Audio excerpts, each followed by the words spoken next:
ഈ ക്രിസ്മസ് നിങ്ങളോടൊത്ത് ദൈവസന്നിധിയിൽ അർപ്പിക്കുവാനിടയായതിൽ നാട്ടിലെ പള്ളിയിൽ ഒരു ആരാധനയിൽ സംബന്ധിക്കുന്നതിനേക്കാൾ ഉപരി വളരെ ശ്രദ്ധയോടു കൂടിയ സമർപ്പണത്തോടു കൂടിയ പ്രാർത്ഥന അർപ്പിക്കുന്ന ഒരു സമൂഹത്തോട് ചേർന്നുള്ള ഈ ജീവിതബലി വളരെ അധികം ശ്രേഷ്ഠതരവും അനുഗ്രഹിക്കപ്പെട്ടതുമാകുന്നു എന്നുള്ളതിന് സംശയമില്ല. ഒരിക്കൽ കൂടി പറയട്ടെ, നിങ്ങളെല്ലാവരും എന്ന് പറഞ്ഞാൽ ഇത്രയും പേര് ഇന്ന് ഇവിടെ കടന്നു വന്നു എന്നുള്ളത് സത്യത്തിൽ കേരളത്തിൽ നിന്ന് വന്ന് എന്നെ അത്ഭുതപ്പെടുത്തുന്നു. നിങ്ങളെല്ലാവരെയും, പ്രത്യേകിച്ച് നിങ്ങളുടെ അച്ഛനെയും ആദ്യമേ തന്നെ ദൈവനമ്പുരാൻ്റെ കൃപയിൽ അനുഗ്രഹിക്കപ്പെട്ടവരാകുന്നു എന്നുള്ളതുപരി നിങ്ങളെ ദൈവനമ്പുരാൻ കൂടുതൽ കൂടുതൽ കൃപയിലേക്ക് നടക്കട്ടെ എന്നും ഞാൻ പ്രാർത്ഥിക്കുകയാണ്. ക്രിസ്മസ് ലോകം മുഴുവൻ ആചരിക്കുന്ന ഒരു പ്രത്യേക അവസരമാണ് ഇത് എന്നുള്ളതിന് സംശയമില്ല. ഇന്നേ വരെ ഈ ഭൂമിയിൽ ജനിച്ചിട്ടുള്ള ഒരു വ്യക്തിയുടെയും ജന്മദിനം ഇത്രയും ആഘോഷപൂർവ്വം ലോകം മുഴുവൻ ആദരിക്കപ്പെടുന്ന ഒരനുഭവം വേറെയില്ല. എവിടെ ചെന്നാലും, ഏത് പട്ടണത്തിൽ ചെന്നാലും, ഏത് സമൂഹത്തിൽ ചെന്നാലും, ഗ്രാമത്തിൽ ചെന്നാലും അവിടെയെല്ലാം വളരെ ശ്രേഷ്ഠതരമായിട്ട് ആഘോഷിക്കപ്പെടുന്നു. അതിൻ്റെ അലങ്കാരങ്ങൾ കാണുന്നു. അതിൻ്റെ എല്ലാ മഹിമയും മഹത്വവും നാം ദർശിക്കുകയാണ്. എന്താണ് ഇതിൻ്റെ പിന്നിലെ ചേതോവികാരം? മറ്റൊന്നുമല്ല, മനുഷ്യവർഗത്തിന് മുഴുവൻ പാപത്തിൽ നിന്നുള്ള വിടുതലും മോചനവും ലഭ്യമാക്കുവാൻ സ്വർഗം ഭൂമിയിലേക്ക് ഇറങ്ങി വന്ന്, അതായത് വചനമായ ദൈവം ജഡമായി തീർന്ന് അനുഗ്രഹിക്കപ്പെട്ട ആ നിമിഷങ്ങളെയാണ് നാം അനുസ്മരിക്കുന്നത്. ആദിയിൽ ഒന്നുമില്ലാതിരുന്നു എന്നുള്ളത് നമുക്കറിയാം. പാഴ്ശൂന്യവുമായിരുന്നു. ദൈവത്തിൻ്റെ ശബ്ദമാണ് അതിനെ എല്ലാം രൂപപ്പെടുത്തിയെടുത്തത്. ഭൂമി ഉണ്ടാകട്ടെ, വെള്ളം വേർതിരിയട്ടെ, അല്ലെങ്കിൽ ആകാശവിധാനത്തിൽ നക്ഷത്രങ്ങൾ, ചന്ദ്രൻ, സൂര്യനൊക്കെ ഉണ്ടാകട്ടെ എന്നുള്ള ദൈവത്തിൻ്റെ ആ ശബ്ദം ഇവയെല്ലാം രൂപപ്പെടുത്തി ഉളവാക്കിയെടുത്തു. അതിനെക്കുറിച്ച് യോഹന്നാൻ ആദ്യ പുസ്തകം പറയുന്നത്, ദൈവത്തിൻ്റെ ആത്മാവ് ഈ ശൂന്യതയിന്മേൽ പൊരുന്നി ആവസിച്ചിരുന്നു. Brooding over. ആ ബ്രൂഡിങ് ഓവറിൻ്റെ അനുഭവത്തിലാണ് ഈ ലോകം മുഴുവൻ, ഈ അണ്ടകടാഹം മുഴുവൻ സൃഷ്ടിക്കപ്പെട്ടത്.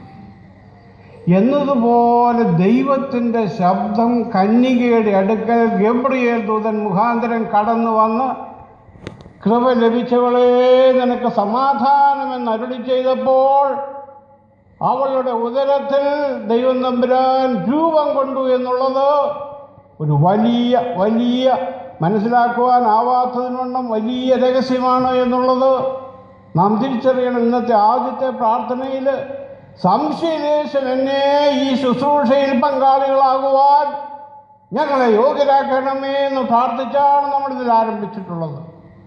ഒരു ശക്തിക്കും ഇതിൻ്റെ വിശദാംശങ്ങൾ വിശകലനം ചെയ്യുവാനോ വിശദീകരിക്കുവാനോ സാധ്യമായിട്ടില്ല ഇന്ന് വരെ. ഇതൊരു വലിയ രഹസ്യമാണ്. രഹസ്യം എനിക്കും എൻ്റെ വീട്ടുകാർക്കും, അതാണ് വിശ്വാസികൾക്ക് മാത്രം ഉൾക്കൊള്ളുവാൻ കഴിയുന്ന വലിയൊരു രഹസ്യാനുഭവമാണ്. ഈ രഹസ്യത്തിൽ പങ്കാളികളാകുവാൻ ഒരിക്കൽ കൂടി അവസരം ലഭിച്ചതിൽ ദൈവത്തെ നമുക്ക് മഹത്വപ്പെടുത്തണം. കാരണം നാളത്തെ സ്ഥിതി നമ്മൾ അറിയുന്നില്ല. എന്താണ് നാളെ നമ്മിൽ സംഭവിക്കാൻ പോകുന്നത്? എത്ര നാൾ ഈ ഭൂമിയിൽ ജീവിച്ചിരിക്കാമെന്നൊന്നും നമുക്ക് പ്രതീക്ഷയില്ല, പ്രത്യാശയില്ല. നമുക്കെല്ലാം വലിയ ആശയുണ്ട്. നാട്ടിൽ വലിയമ്മച്ചിമാരോടൊക്കെ ചോദിക്കുമ്പോൾ, അമ്മച്ചി എന്നാ പറയുന്നത്, എല്ലാവർക്കും ശരിയാക്കിയോ എന്ന് ചോദിക്കുമ്പോൾ അമ്മച്ചി പറയും, എഴഞ്ഞ് നടക്കുന്ന കൊച്ചിനെയും കൂടെ കല്യാണം കഴിപ്പിച്ച് എനിക്ക് അതിനെയും കൂടെ ഒരു കൊച്ചിനെയും കൂടെ മാമോ ദിവസം മുക്കുന്നതിലൊക്കെ പങ്കാളിയായിട്ട് പോകണമെന്ന് അമ്മച്ചി ആഗ്രഹിക്കുന്നു എന്ന് പറയും. ഞാനും അങ്ങനെയൊക്കെ തന്നെ പറയും, സംശയമില്ല ചോദിച്ചാൽ. പ്രിയമുള്ളവരെ, അതെപ്പോൾ വേണമെങ്കിലും നമ്മിൽ സംഭവിച്ച് നിത്യതയിലേക്ക് മാറ്റപ്പെടാം. ഈ മാറ്റത്തിനിടയിൽ കർത്താവിനോട് ചേർന്നുള്ള വാസത്തിനായുള്ള വിശുദ്ധ ജീവിതത്തെ പ്രാപിക്കുവാൻ നമുക്ക് സാധ്യമാകണം. അപ്പോഴാകുന്നു ക്രിസ്തുമസിൻ്റെ സന്ദേശം പൂർണ്ണമാകുന്നത്. ലോകം മുഴുവൻ സന്ദേശമായി, അതായത് ലോകത്തിൻ്റെ മുഴുവൻ പ്രകാശനത്തിനായിട്ട് സുവിശേഷിക്കുന്നത് ലോകത്ത് സമാധാനം വിളയട്ടെ എന്നുള്ളതാണ്.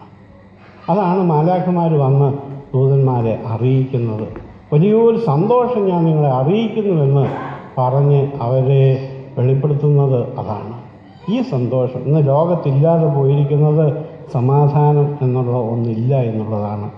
വ്യക്തി ജീവിതത്തിൽ സമാധാനമില്ല, കുടുംബജീവിതത്തിൽ സമാധാനമില്ല, സമൂഹത്തിൽ സമാധാനമില്ല, സഭയിലില്ല, ലോകരാഷ്ട്രങ്ങളുടെ മധ്യത്തിലില്ല, എല്ലായിടത്തും അസമാധാനത്തിൻ്റെ വിത്തുകളാണ്.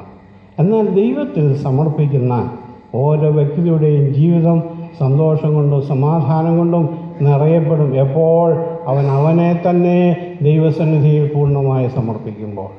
മരിച്ചാലും ജീവിച്ചാലും ഞാൻ ക്രിസ്തുവിനുള്ളവനെന്ന പൗലോസ് അപ്പോസ്തലനെ പോലെ പറയുവാൻ കഴിയുമ്പോഴാണ് നമുക്ക് സ്വർഗീയമായ സമാധാനം ഉണ്ടാകുന്നത്. കുറച്ച് നാളുകൾക്ക് മുമ്പ് ഞാൻ ഒരമ്മച്ചി അമേരിക്കയിലേക്ക് മക്കളുടെ അടുത്തേക്ക് പോവുക. അമ്മച്ചിക്ക് 6 മക്കളാണ്. 3 മക്കൾ അമേരിക്കയിലുണ്ട്. 2 പെൺപിള്ളേരും ഒരു മകനും അമേരിക്കയിലാണ്. ബാക്കി 3 മക്കളിൽ 2 ആൺമക്കൾ ഇവിടെ കോട്ടയത്തുണ്ട്. അവരിൽ ഒരു പെൺകുട്ടിയുമുണ്ട്. അവരെയൊക്കെ നല്ല എല്ലാവരും കോളേജിൽ പഠിപ്പിക്കുകയും ഒരാൾ ബാങ്കിൽ പ്രവൃത്തിയെടുക്കുകയൊക്കെ ചെയ്യുന്ന നല്ല പൊസിഷനിലുള്ളതാണ്. അവിടെ ഞാൻ ഇവിടെ ഇളയ മകൻ്റെ കൂടി അമ്മച്ചി താമസിക്കുന്നു. അമ്മച്ചി പോകുന്നതിന് മുമ്പ് പ്രാർത്ഥിക്കാൻ ഞാൻ അവിടെ ചെന്നപ്പോൾ, അമ്മച്ചി ഇനി എന്നാ വരുന്നേ? അപ്പച്ചനുണ്ട് കേട്ടോ. അമ്മച്ചി ഇനി എന്നാ വരുന്നേ? എന്നെ പറയാനാച്ചാൽ ഇവിടെ ജീവിച്ചാലും മക്കളോടുകൂടെ, അമേരിക്കയിൽ ചെന്നാലും മക്കളോടുകൂടെ, ഒരു മാസം മൂത്ത മകൻ്റെ കൂടെ, അല്ലെങ്കിൽ അടുത്ത മാസം മറ്റവന്, അങ്ങനെ 3 മക്കളോടും കൂടി മാറി മാറി താമസിക്കും. പിന്നെ അവരൊക്കെ അങ്ങ് തീരുമാനിക്കട്ടെ. ഇവിടെ താമസിച്ചാൽ ആരുടെ കൂടെയാ? മക്കളുടെ കൂടെ. അമേരിക്കയിൽ ചെന്നാൽ ആരുടെ കൂടെയാ? മക്കളുടെ കൂടെ. ഇതാണ് പൗലോസ് അപ്പോസ്തലൻ പറയുന്നത്. ഇവിടെ ജീവിച്ചാലും കർത്താവിനോട് ചേർന്ന്, ഇവിടെ വിട്ടാലും കർത്താവിനോട് ചേർന്ന്. ഈ ഒരു ചിന്ത നമ്മുടെ ജീവിതത്തിൽ കൊണ്ടുവരുവാൻ ഈ ക്രിസ്മസ് ഒരു മുഖാന്തരമായി മാറ്റപ്പെടണം. അതാണ് എനിക്ക് ഓർമ്മിക്കാനായിട്ട്. വാത്സല്യമുള്ളവരെ, ഇത് വെറുതെ ആഘോഷമാക്കി മാറ്റുവാനുള്ള ഒന്നല്ല. കുട്ടികൾക്ക് സന്തോഷമാണ് പടക്കം. ആ നാട്ടിൽ ഇവിടെ പടക്കമുണ്ടോ എനിക്കറിയാൻ പറ്റും. ഉണ്ടോ? പടക്കമില്ലായിരിക്കും. പക്ഷേ അതിന് പകരമുള്ള അതിനേക്കാൾ കൂടിയ സാധനങ്ങളൊക്കെ ഇവിടെ ഉണ്ടാവും. അല്ലെങ്കിൽ ചായപ്പാർക്കും അതിലൊക്കെ കേവലത്തിലുള്ള സന്തോഷകരമായ കാര്യങ്ങൾക്കൊക്കെ നല്ല അവസരങ്ങളുള്ള സ്ഥലം തന്നെ, ഒരു തെറ്റുമില്ല. പക്ഷേ നമ്മളിലുള്ള ദൈവത്തിൻ്റെ ആത്മാവ് തുച്ഛീകരിക്കപ്പെടുവാൻ നാം അനുവദിക്കരുത്. നമ്മുടെ കുഞ്ഞുങ്ങൾക്ക് നല്ല മാതൃകയായിരിക്കണം. നമ്മൾ നമ്മെ കണ്ടാണ് ഈ കുഞ്ഞുങ്ങൾ ദൈവസന്നിധിയിലേക്ക് വളർത്തപ്പെടുന്നത് എന്നുള്ളതിനെ സംശയിക്കേണ്ട. എനിക്ക് വളരെ സന്തോഷമുണ്ട്. ഇത്രയും മക്കളൊക്കെ ആയിട്ട് നിങ്ങളിന്ന് ഈ ആരാധനയിൽ വളരെ ദൂരം മണിക്കൂറുകൾ യാത്ര ചെയ്താണ് സംബന്ധിപ്പാൻ എത്തിയിട്ടുള്ളത്. ഈ കുഞ്ഞുങ്ങളെക്കുറിച്ച് നിങ്ങൾക്ക് ഭാവിയിൽ ഒരു വേവലാതിയുടെയും ആവശ്യമില്ല. ഞാൻ ഡൽഹി ഡയോസിസിൽ ജോലി ചെയ്യുന്ന സമയത്ത് ട്രെയിനിൽ കേരള എക്സ്പ്രസ്സിൽ വർഷങ്ങൾക്ക് മുമ്പ് പോകുമ്പോൾ എൻ്റെ എതിര് സീറ്റിൽ ഒരു കൊച്ചനിരിക്കുന്നു. മണി 8 മണിയാകുന്നതേ ഉള്ളൂ. അവൻ വന്ന്, ഞാൻ കുപ്പായത്തിലൊക്കെയാണ്, വേഷത്തിലാണ്. അതുകൊണ്ട് അവൻ എൻ്റെ അടുക്കൽ വന്നിട്ട്, അച്ഛാ 8 മണിയാകുമ്പോൾ നമുക്ക് പ്രാർത്ഥിക്കണം. കൃത്യം 8 ആകുമ്പോൾ നമുക്ക് പ്രാർത്ഥിക്കണം. ആട്ടെ, പ്രാർത്ഥിക്കണം. എനിക്കിതുപോലെയൊരു നാണമുണ്ടായ ഒരവസ്ഥ എൻ്റെ ജീവിതത്തിലുണ്ടായിട്ടല്ല. ഒരു കൊച്ചൻ വന്ന് പറയുക 8 മണിക്ക് പ്രാർത്ഥിക്കണമെന്ന് ഒരു അച്ഛനോട് പറയാമെന്ന് പറഞ്ഞാൽ നിങ്ങളൊന്ന് ഓർത്ത് നോക്കിയാൽ എൻ്റെ സ്ഥിതി. അവിടെ നിന്ന് ഞാൻ താഴോട്ട് ഇറങ്ങി പോയില്ല എന്ന് മാത്രമേ ഉള്ളൂ. എനിക്ക് വല്ലാത്ത ജാഗ്രത അനുഭവപ്പെട്ടു. ഇതുപോലെ ഞാൻ നാണം കേട്ടിട്ടില്ല. അപ്പോൾ ഞാൻ പ്രാർത്ഥിക്കാമെന്ന് പറയാൻ നോക്കുമ്പോൾ, ഇപ്പോൾ കഴിഞ്ഞ സ്റ്റേഷനിൽ നിന്ന് പെട്ടെന്ന് കയറിയ ആൾക്കാരുണ്ട്. അവരുടെ ബാഗും ലഗേജും ഒക്കെ കയറ്റി വെക്കുന്ന തിരക്കിൽ ഒക്കെയാണ്. അപ്പോഴത്തേക്ക് ഇവൻ എന്നെ തോണ്ടിക്കൊണ്ടിരിക്കുക. 8 മണി 2 സെക്കൻഡിലൂടെ ഉള്ളു 8 ആകാൻ. ഞാൻ പറഞ്ഞു, മോനെ നമുക്ക് പ്രാർത്ഥിക്കാം, ഇവരോടൊന്ന് പറയണ്ടേ. അപ്പോൾ ഞാൻ അവരോട് പറഞ്ഞു, നമുക്ക് കൃത്യം 8 മണിക്കൊന്ന് പ്രാർത്ഥിക്കുന്നത് നല്ലതല്ലേ? നമുക്ക് പ്രാർത്ഥിക്കാം. എല്ലാവരും തിരുവല്ല, കോട്ടയം, ചങ്ങനാശ്ശേരി എന്നൊക്കെ കേട്ടിട്ടുള്ള നമ്മുടെ ആൾക്കാർ മാത്രമേ ഉള്ളൂ. അതുകൊണ്ട് അവിടെ പ്രാർത്ഥിക്കുന്നതിനൊന്നും ഒരു വിഷമമൊന്നും വിചാരിക്കട്ടെ. നമുക്കൊന്ന് പ്രാർത്ഥിക്കാം എന്ന് പറഞ്ഞ ഉടനെ ഒരാൾ അന്നേരത്തിന് പൊതി അഴിച്ചു കഴിഞ്ഞു. അച്ഛാ, ഞാൻ പെട്ടെന്ന് ഇതങ്ങോട്ട് ഫിനിഷ് ചെയ്യാം. വേറൊരു സ്ത്രീ പറഞ്ഞു, അമ്മ പറഞ്ഞു, ഞാൻ ഈ കുഞ്ഞിന് പാല് കൊടുക്കാനായിട്ട് അതെല്ലാം റെഡിയാക്കി എന്നെ ഉടനെ കുപ്പിയൊക്കെ എടുത്തു, അതിനകത്ത് എല്ലാം എടുത്തു. അതുകൊണ്ട് ഞാൻ ഈ കുഞ്ഞിനൊന്ന് പാല് കൊടുത്തോട്ടെ. ഈ കൊച്ചൻ സമ്മതിക്കുന്നില്ല, അവൻ തോണ്ടിയിരിക്കുക. ഞാൻ പറഞ്ഞു, നിങ്ങളേതായാലും പാല് കൊടുത്തോ, നമുക്ക് പ്രാർത്ഥിക്കാം എന്ന് പറഞ്ഞ് ഞാൻ 2 മിനിറ്റിന് പ്രാർത്ഥിച്ചു. ഞങ്ങളങ്ങനെ പ്രാർത്ഥിച്ചു, സ്തോത്രമൊക്കെ പറഞ്ഞു, ദൈവമേ സഹായിക്കണമെന്നെല്ലാം പറഞ്ഞ് പൊതുവായിട്ട് പ്രാർത്ഥന നടത്തി. ഇതെല്ലാം കഴിഞ്ഞിട്ട് ആളുകൾ അങ്ങോട്ടും ഇങ്ങോട്ടൊക്കെ മാറിയ സമയത്ത് ഇവനെ എതിർ സീറ്റിൽ നിന്ന് എൻ്റെ അടുക്ക ഞാൻ വിളിച്ചിരുത്തി. മോനെ, നീ എവിടെയാ? ഇന്നെടുത്താ എന്നൊക്കെ പറയും. സ്ഥലമൊക്കെ പറഞ്ഞാൽ ചിലപ്പോൾ അവൻ്റെ വല്ലവരും ഇവിടെ കാണും. അതുകൊണ്ട് ഞാൻ സ്ഥലമൊന്നും പറയുന്നത്, കാരണം അത്രയ്ക്ക് അനുഗ്രഹിക്കപ്പെട്ട ഒരു കുടുംബത്തിലെ പയ്യനാണ്. ഇത് 8 മണിക്ക് തന്നെ പ്രാർത്ഥിക്കാൻ നിന്നെ നിർബന്ധിക്കുന്നത് എന്താണ് എന്ന് ചോദിച്ചപ്പോൾ പറഞ്ഞു, ഞങ്ങളുടെ വീട്ടിൽ ഞാനുണ്ടായ കാലം മുതൽ 8 മണിക്ക് പ്രാർത്ഥിച്ചിരിക്കുക വെച്ചാൽ. പോരാൻ നേരത്തെ എൻ്റെ അമ്മ എന്നോട് പറഞ്ഞു, മോനെ നീ എവിടെയായിരുന്നാലും 8 മണിക്ക് പ്രാർത്ഥിച്ചിരിക്കണം. ഇവിടെ പ്രാർത്ഥന 8 മണിക്ക് നടന്നിരിക്കുമെന്നുള്ളത് നിനക്കറിയാമല്ലോ. ഈ പ്രാർത്ഥനയുടെ കണ്ണിയിൽ നിന്ന് നീ വിട്ടുപോകരുത്, നീ പ്രാർത്ഥിച്ചിരിക്കണം. അതാണ് 8 മണിക്ക് ഞാൻ പ്രാർത്ഥിക്കാൻ നിർബന്ധിച്ചത്. ആ കൊച്ചനെക്കുറിച്ച് അവൻ്റെ അമ്മയപ്പന്മാർക്കോ മറ്റാർക്കെങ്കിലുമോ എവിടെ പോയാലും അവനെക്കുറിച്ച് വേവലാതിപ്പെടേണ്ട കാര്യമില്ല. കാരണം അവൻ അത്രമാത്രം സമർപ്പിക്കപ്പെട്ട അനുഭവമുള്ള ഭവനത്തിൽ നിന്നുമാണ് വന്നു പോയിരിക്കുന്നത്. അവൻ്റെ ജീവിതത്തിന്മേൽ ഒരു തിന്മയും വിളയാടുകയില്ല, അവനെ കീഴ്പ്പെടുത്തുകയില്ല. ഒരു പൈശാചിക ശക്തിക്ക് അവനെ തോൽപ്പിക്കാനാവില്ല.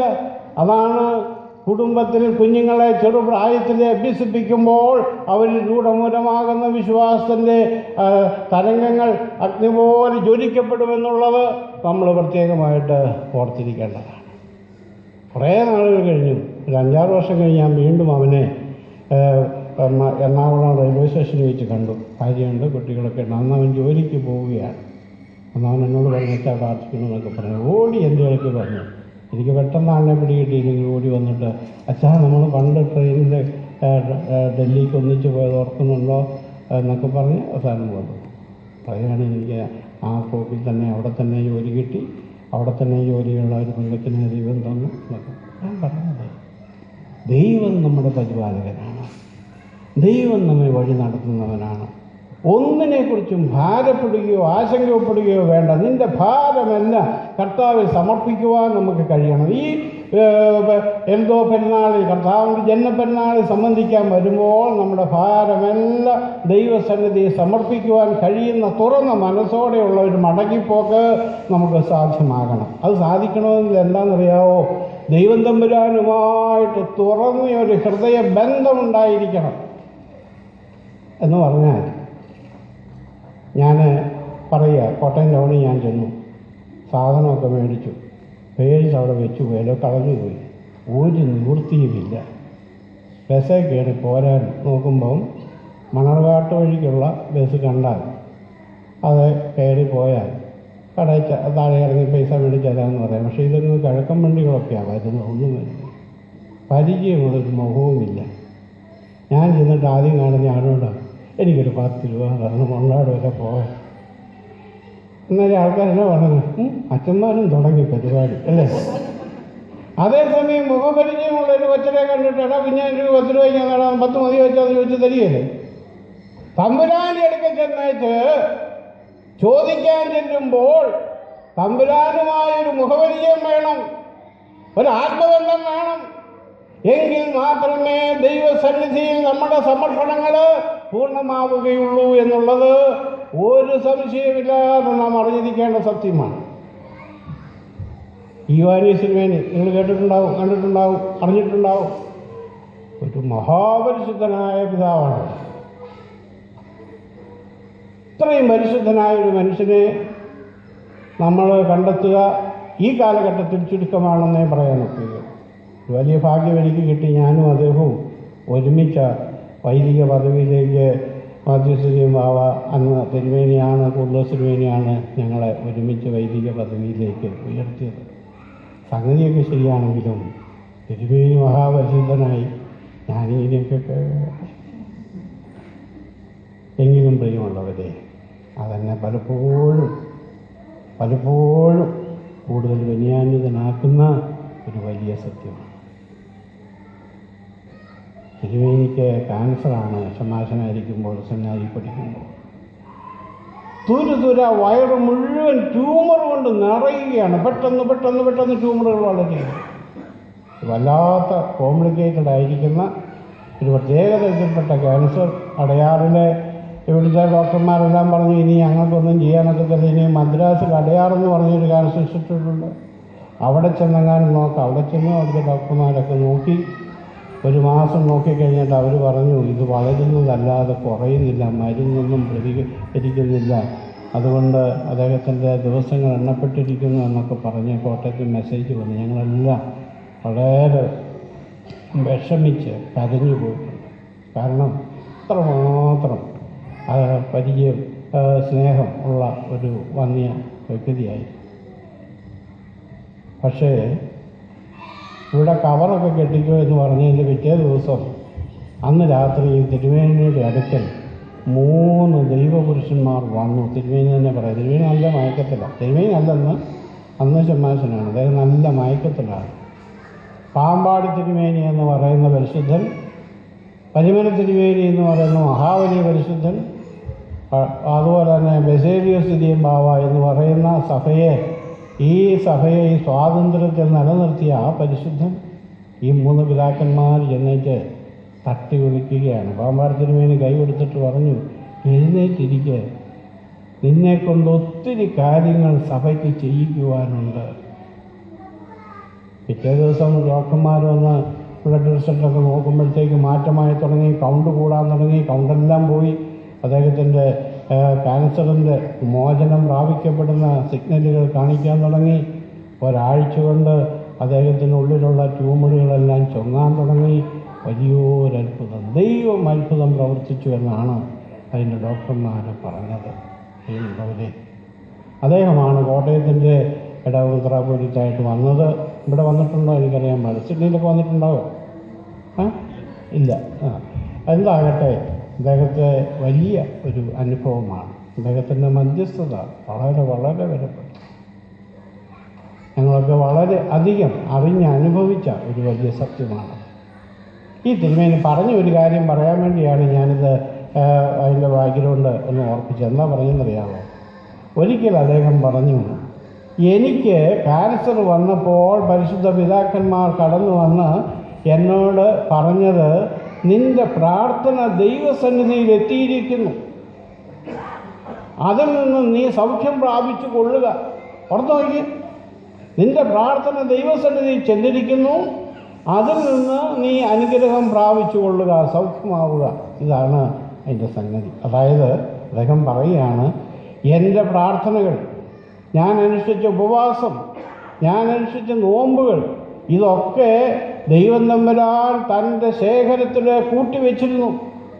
അതിൽ നിന്നാണ് എനിക്ക് അനുഗ്രഹത്തെ ആവശ്യമായി വന്നപ്പോൾ പകർന്നു തന്നത്. പ്രിയമുള്ളവരെ, ബാങ്കിൽ നിക്ഷേപിക്കാവുന്ന സമയത്ത് 1 പൈസ പോലും നിക്ഷേപിക്കാതെ പാസ്ബുക്കും വെച്ച് നടന്നേച്ച് എല്ലാം തീർന്നു കഴിഞ്ഞ് ചെക്ക് ബുക്ക് എഴുതി കൊടുത്താൽ വല്ലതും കിട്ടുമോ? ചെക്ക് എഴുതി കൊടുത്താൽ വല്ലതും കിട്ടുമോ എന്ന് പറയുന്നത് പോലെയാണ് സ്വർഗത്തിൽ നിക്ഷേപം സംഭരിക്കാവുന്ന സമയത്ത് നാം അത് നിക്ഷേപിച്ചില്ല എന്ന് വരികിൽ വെറും ചെക്ക്, ബ്ലാങ്ക് ചെക്ക് ചെക്ക് എഴുതി കൊടുത്തിട്ട് ഒന്നുമില്ലാതെ മടങ്ങി വരുന്ന സ്ഥിതി പോലെ പ്രാർത്ഥന ദൈവസന്നിധിയിൽ നിന്ന് വൃഥാവിലായി പോകാതിരിക്കാൻ നമുക്ക് സാധ്യമാകേണ്ടതുണ്ട്.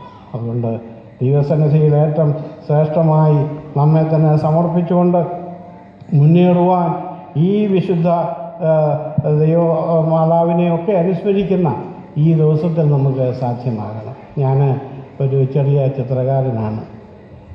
ഈ കഴിഞ്ഞ ഇടയ്ക്ക് കങ്ങഴപ്പള്ളിയിലെ കുറച്ച് ഐക്കൺസ് വരയ്ക്കാനിടയായി.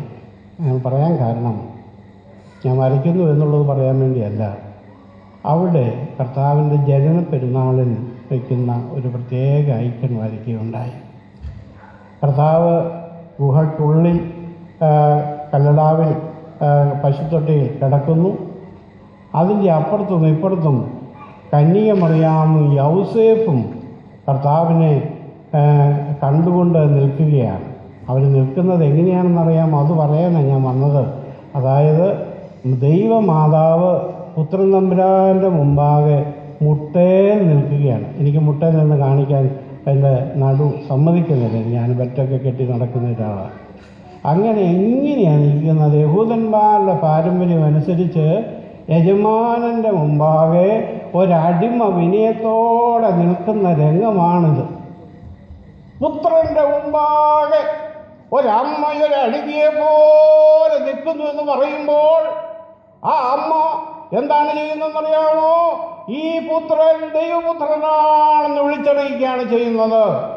പുരുഷ സംസർഗം കൂടാതെ ഉളവായി വന്നിട്ടുള്ള ഒരു മഹാസത്യമാണിതെന്നുള്ളത് ആ അമ്മ പ്രക്ലെയിം ചെയ്യുകയാണ്. ഈ പിതാക്കന്മാർ ഈ ഐക്കണിലൂടെ വരച്ചു കാട്ടി തന്നിട്ടുള്ളത്. യൗസേപ്പ് പിതാവ് അതുപോലെ വണങ്ങി നിൽക്കുകയാണ്. മാലാഖമാർ മുകളിൽ നിന്ന് പാട്ടുപാടി ഹല്ലേലൂയ സ്തുതിക്കുന്നത്, അതിൻ്റെയൊക്കെ വർണ്ണന, വലിയ രഹസ്യം. പ്രിയമുള്ളവരെ, ഈ അമ്മയുടെ വെളിപ്പെടുത്തലുകൾ, അതായത് കന്യക മറിയാമിൻ്റെ അടുക്കൽ ദൂതൻ എന്ന് പറയുമ്പോൾ അമ്മ പറയുന്നൊരു 5